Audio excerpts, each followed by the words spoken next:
Welcome to Chillin' 101. We hope this video helps.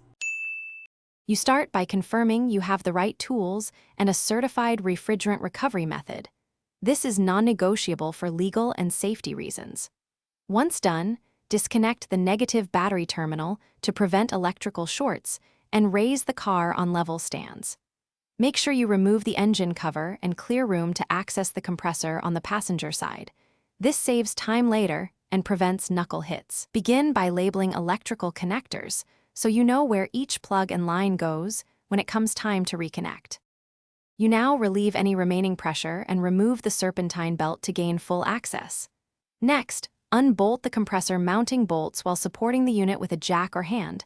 This prevents it from dropping. Disconnect electrical connectors and use line caps to keep debris out of the A/C lines. Do not kink hoses.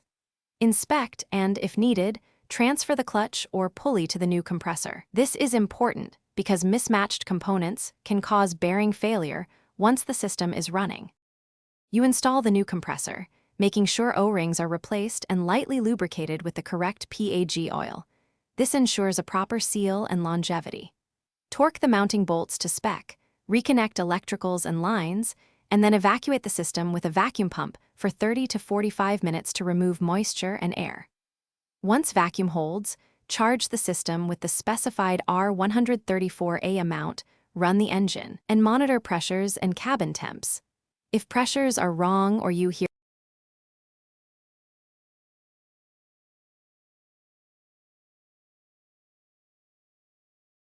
Thanks for watching. Consider subscribing if we helped you.